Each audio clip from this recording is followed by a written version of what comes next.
The haunting melody, when music becomes a lethal force. The night I started at the Marchester Conservatory Annex, the rain came in thin, persistent threads, combing the street lamps into blurred halos. The annex was the kind of building that had opinions about intruders. Long corridors tilting into shadow, doors with narrow panes of wired glass that reflected your face in a slivered, suspicious way. It used to be a parish school, then an infirmary, and finally, after a century's worth of scraped knees and whispered prayers and wheeled beds, an overflow space for the conservatory's archives.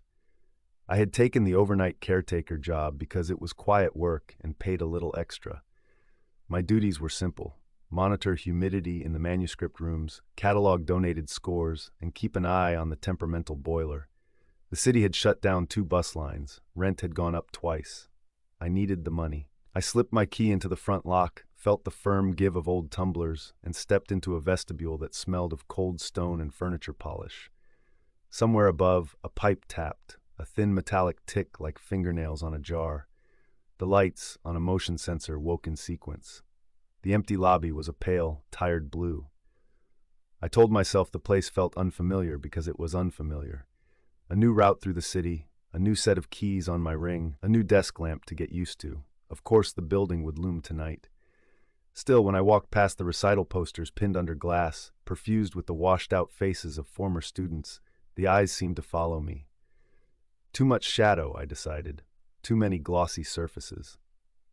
I signed the log, set my thermos on the guard desk, and took a first slow lap through the corridors.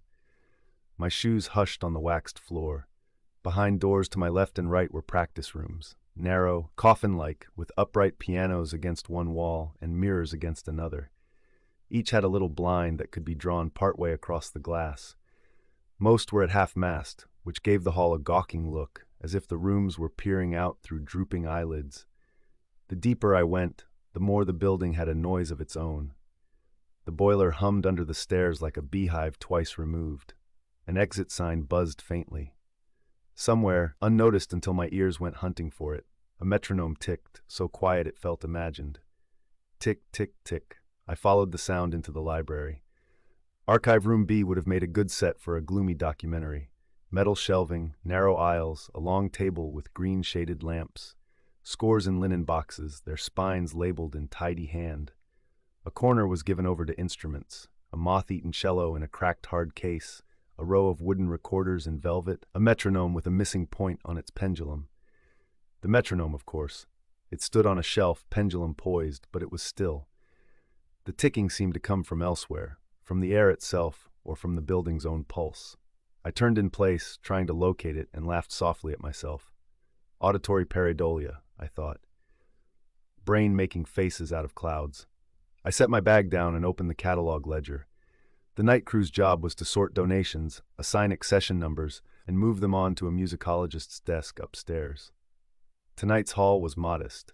A banker's box full of sheet music, a stack of audio reels, and oddly, a cylindrical case wrapped in oilcloth, tagged with a year that had been crossed out and overwritten twice. The cylinder was heavier than it looked. The oilcloth came away damp with a faint smell of wax and something sweeter beneath, like old flowers pressed into a book. Inside was a lacquer phonograph cylinder, the grooves glinting in the green shade. No label, no title, only a small mark scratched into the rim, an elongated S that curled back on itself, like a treble clef that had given up halfway through. I told myself not to be dramatic. I set it aside, noted its presence in the ledger, and moved on to the reels. The paper labels were brittle with age. Schubert Impromptus, Student Recital, 1964, and Foundry Sounds, Percussion Lab, 1978, and Library Tone, Ambient, Room Tone, Annex, Winter. That last one made me grin. Recording the sound of the room had always struck me as a particularly human kind of arrogance, as if you could catch silence and put it in a jar. Midway through the sorting, I realized I was humming. The tune was simple, 4 notes that climbed and then fell, a little sigh tucked into itself. I hadn't meant to hum anything. The sound had crept in between my thoughts the way a draft slips under a door. I stopped humming. The building listened. From somewhere close by, those same 4 notes, pushed through metal and distance, echoed back to me. Not quite pitch correct, the air made them tinny, but the shape was the same. 4 steps up, 4 steps down, a question and an answer that didn't quite satisfy. I set my pen down. "Hello?" I said. Instinct, not logic. The sound answered again, but now I could tell it was not an echo after all. It was coming from the vents. You know the way radiator pipes can sing when steam insists through them? Like that, but purposeful, with intervals between the knocks. "It's the heat," I said aloud, as if the building needed reassurance. "Just the heat shifting." I made tea at the tiny staff sink, rinsing the mug carefully to avoid turning my back on the open door for too long. The water hissed, the kettle clicked. I drank without tasting, eyes on the oilcloth and the glinting cylinder within. By the time I finished my circuit of the upper floors, chambers with their upright pianos, faculty offices with inspiring quotes pinned crookedly above bookcases, the 4 notes had trailed me. In the stairwell, my footsteps bounced back in little chords. In the anteroom, the failing fluorescent flickered at regular intervals, which my brain obligingly tried to sync to the tune. I stopped in a corridor to peer through a door window, and a shadow slid fast across the mirror inside, as if someone had passed between the piano and its own reflection. When I opened the door, the air inside felt thinner, cooler across the teeth. There were explanations for everything. Drafts, settling, the self-hypnosis of a long night. The brain is a tuning fork, I told myself. Tap it, and it resonates with what it expects. Tonight, I expected oddness. Back in the library, I set the cylinder into the old phonograph because the itch to know had become worse than the fear. The player was a museum piece brought down from the attic, with a crank on the side and a brass horn that opened like a morning glory. Someone had placed it there for atmosphere during the conservatory's Founders' Week. Its belt slurred. I adjusted what I could, oiled one gear with a dab from a tin, and checked the stylus. It would either work or it wouldn't.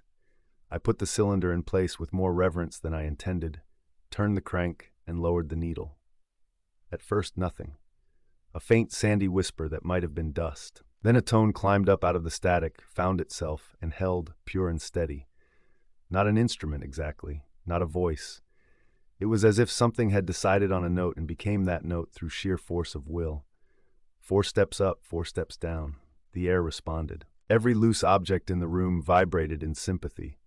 The glass of the lamp, the pencils in their tin, the thin weight of my breath. The note threaded through me and borrowed my chest to resonate, the way you can feel a subway long before you hear it, a pressure on the ribs. My heart tried to fall into step with it.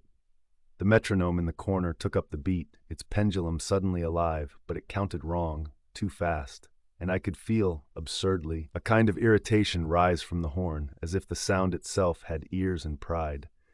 I shut it off with a shaky hand. Silence returned too quickly, like a dark wave, and I understood, without knowing how, that shutting it off had only made it gather itself. The 4 notes repeated in my head anyway. They did not care whether the horns sang or the pipes did. They did not care whether I wanted them. They had names for the bones in my skull and the hollows of my throat, and, like a clever tenant, they had found a way to stretch a small room larger. When I lifted the lid of the ledger to write down, "What?" played unlabeled cylinder. "Do not play again." There was writing beneath my hand that had not been there before. The page was old, yes, and other hands had made notes in pencil, but this was new and dark and wet-looking. Not words so much as notation. 4 notes in a little ladder. A rest marked at the end longer than it had any right to be. A fermata like a single unblinking eye. I closed the book. Cold spread along my tongue the way a copper penny tastes if it lingers there. A crash from the instrument corner made me jump back and bang my hip against the table. One of the recorder cases had slid to the floor. No reason. The metal shelving had groaned softly as if noted during roll call. "Enough," I said it gently, like to a dog who had decided standing in the doorway constituted an invitation. "We're done." But subtle things kept happening, like a rehearsal that would not be dismissed. The lamps flickered at slightly different intervals, producing a bare counterpoint of light and shadow. Footsteps in the hallway outside kept stopping just shy of the door. In the reflection of the glass, I was not alone. There were always other possibilities for me, other stances and attitudes, lagging a half-second, catching up. And the tune, that gentle little sigh of a tune, lengthened itself. Where it had been 4 notes, It was now 8, with a turn that made the hairs rise along the back of my hands. It wanted an answer. It wanted me to complete the cadence. Somewhere in the stack of donations was a file folder with program notes. Out of relief at having something sane to do, I hunted for it, flipped through, and found a page that snagged the eye with its typewriter font and coffee-stained margins. Premiere canceled, Night Lesson in Breath by J.S. Albright. The heading read. A brief, bland paragraph followed, noting that after a private rehearsal in 1937, the piece was withdrawn out of respect for the family of a vocalist who had fallen under sudden distress. No further explanation. A line from a letter was quoted. The melody requires more sustenance than a room can give it. I read the sentence 3 times. The hallway went quiet, the way a forest does before the wind changes. I knew then, not rational in any way that would hold up outside this room, but true in the way a looming shelf can be true just before it falls, that the thing in the cylinder did not merely want to be heard. It wanted to be remembered, sung, hummed, used. It wanted lungs and blood to stand in for resonant wood. It wanted to become the only pattern of breath in the room. I had let it in. When I hummed, even unconsciously, I gave it a copy of my shape. It was not a ghost. That would be easy, almost quaint. It was a pattern of insistence, an arranged hunger. Fine, I said, and drew a breath that felt borrowed. Let's haggle. The first thing I learned as a child was that you don't give in to a tune that begs for resolution. End on the question. Leave the last note unmoored. It's unsatisfying, but safe. The second thing I learned, harder, meaner, is that you can poison a melody with the right counterpoint. Not with noise, with disagreement.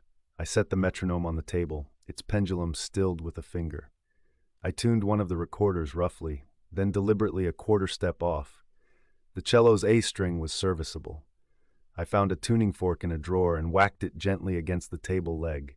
Its pure tone leapt into the room like clean water poured into a dirty glass. The cylinder had not moved, of course. It did not need to.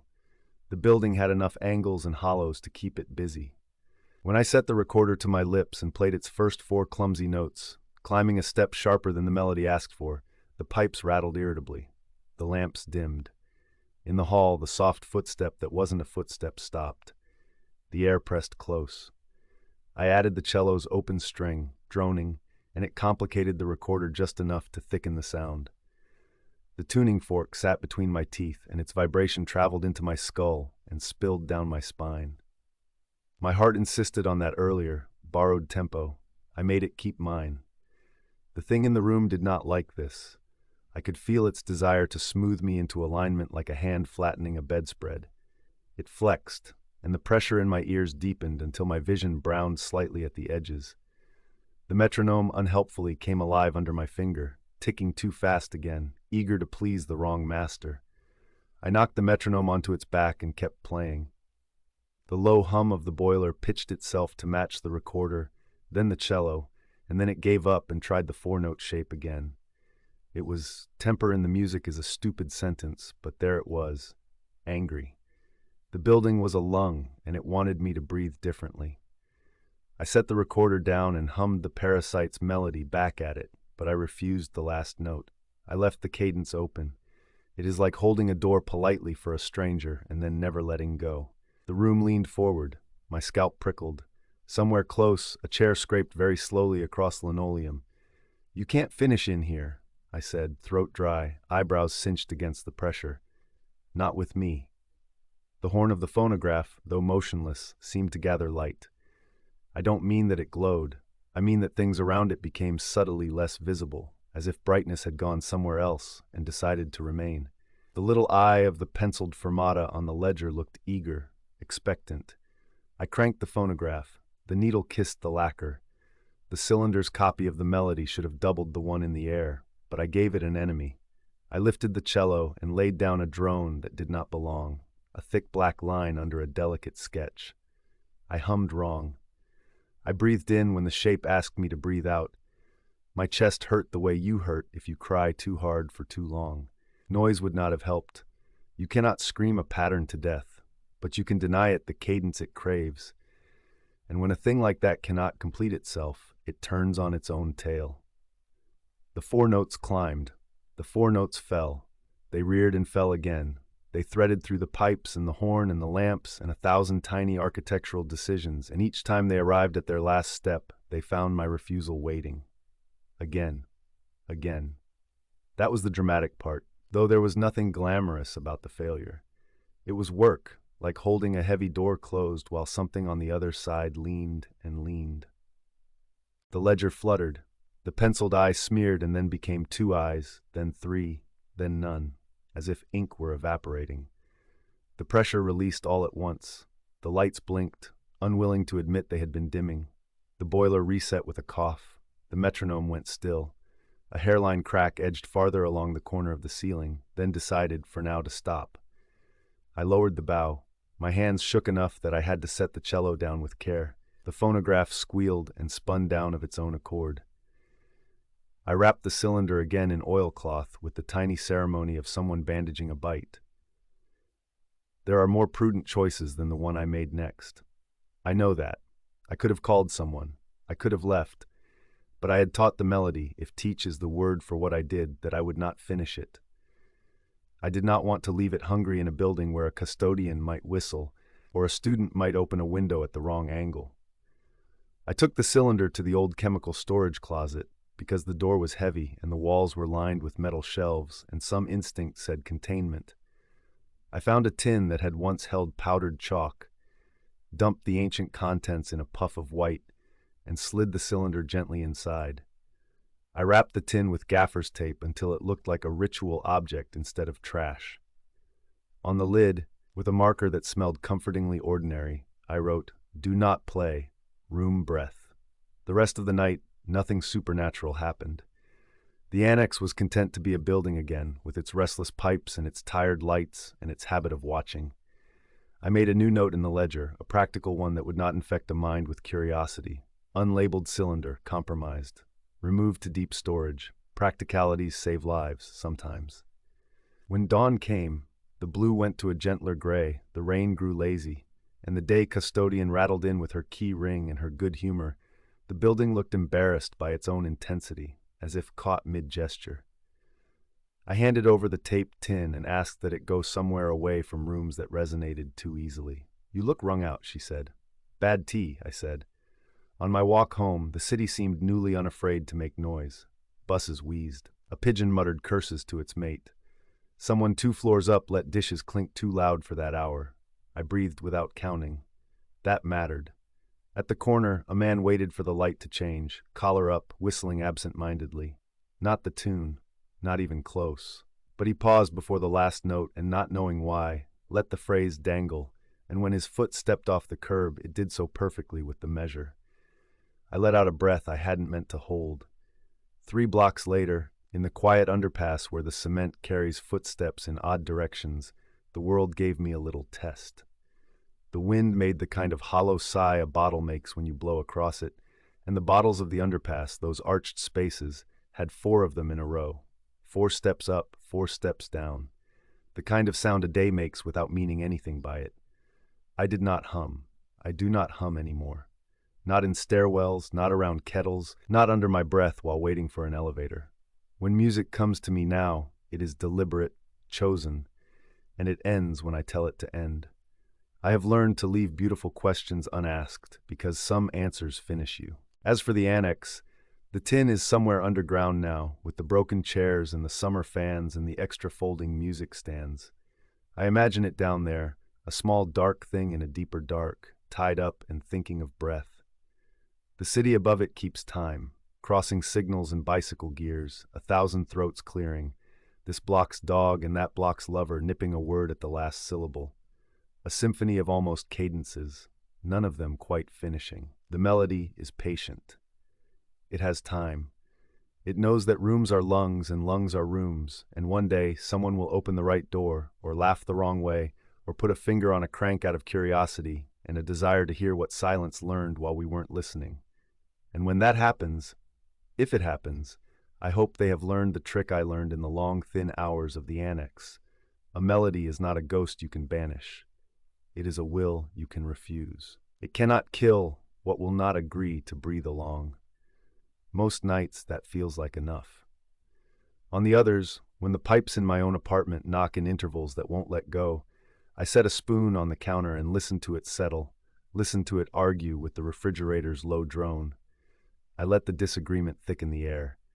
And in the pocket of quiet that creates, I leave the last note open, like a door held that no one, not even me, is allowed to walk through.